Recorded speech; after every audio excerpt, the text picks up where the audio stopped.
Main stake holder হলো জনগণ। জনগণ যে সময় তার নির্বাচনমুখী হয়ে যায় সে সময় তাদেরকেও কোনো কিছু বাধা দিয়ে রাখতে পারে।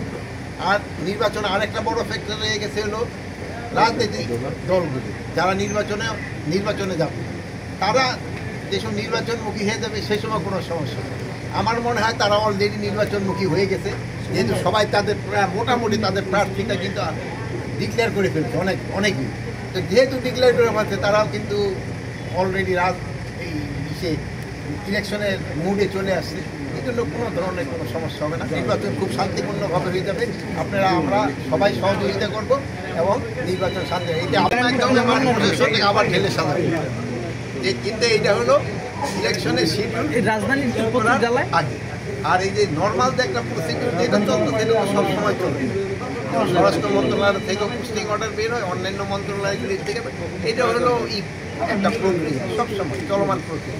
মাঠে নামবে ইলেকশনের আগে হয়তো 5 দিন, ইলেকশনের দিন একটা 6 দিন, আর পরে ইলেকশনের পরের দিন।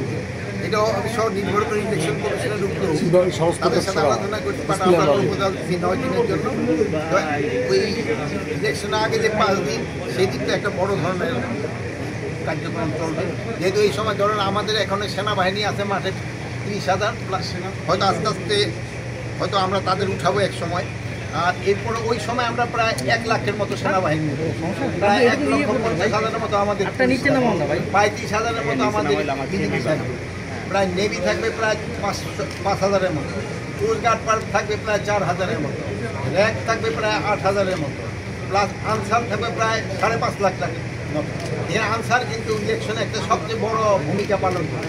এবার আমরা আনসারের জন্য একটা করে হাতিয়ারও বেশি দেওয়া হচ্ছে ইলেকশন, প্লাস আমরা এবার বডি ক্যাম্প কিনে দিচ্ছি পুলিশের।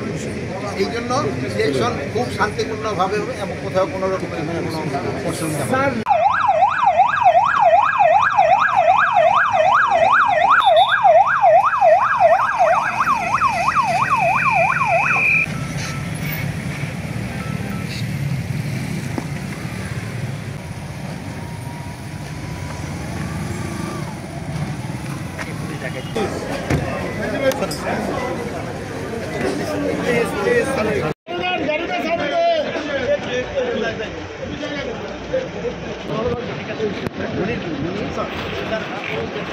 আছে এবার দেখেন আমরা এই